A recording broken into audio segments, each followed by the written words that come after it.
What do you do when you just can't figure something out? For robots, it's pretty simple.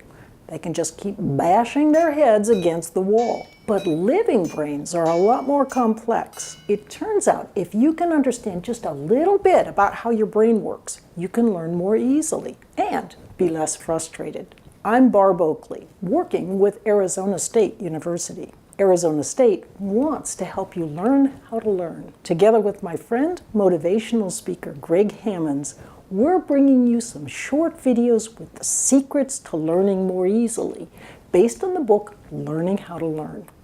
Neuroscientist Terence Sinowski, we just call him Terry, will be helping you understand even more about what's going on in your brain. But don't worry, I'll help make it easy, and I'll be back later to show you how.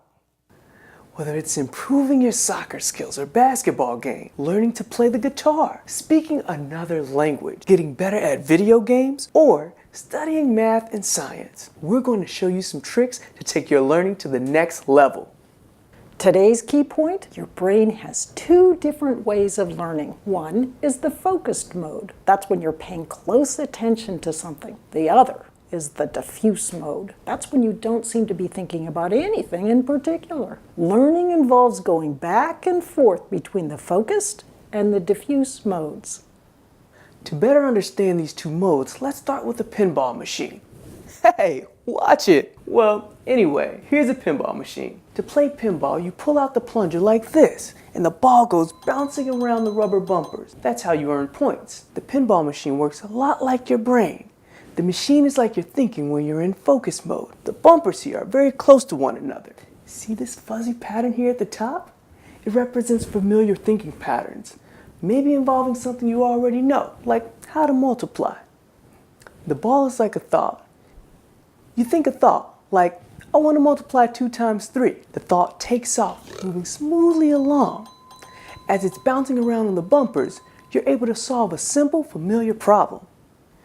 But what if the problem you're working on needs new ideas or approaches, ideas you haven't learned or thought of before? For example, let's say you know how to multiply, but you don't know how to divide. The new thought pattern you want to develop is symbolized here towards the bottom of the pinball brain. If you haven't thought that thought before, you don't even know how to put that pattern there.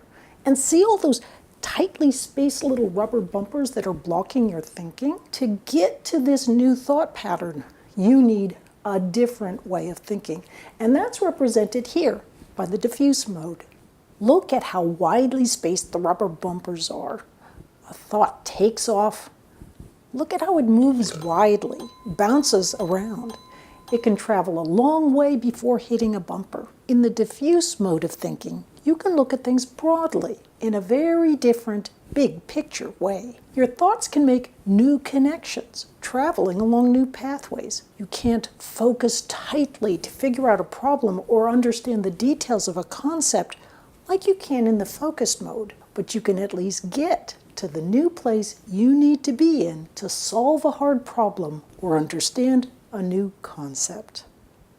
When you're learning, you're either in the focused mode or the diffuse mode. You can't be in both modes at the same time. It's kind of like a coin. We can either see one side or the other side of the coin, but not both sides at the same time. Being in one mode prevents you from being in the other mode.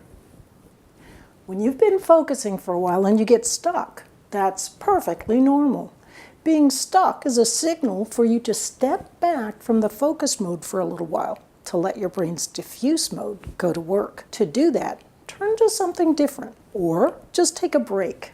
When you come back later, things will make more sense. To follow along and learn a lot more about learning during this course and have fun while you're doing it, go to Terry's and my accompanying book, Learning How to Learn, How to Succeed in School without spending all your time studying. In the next video, we'll hear an interesting story about poison. I'm Barb Oakley. I'm Greg Hammonds. And I'm Terry Sinowski. We and Arizona State University wish you happy learning.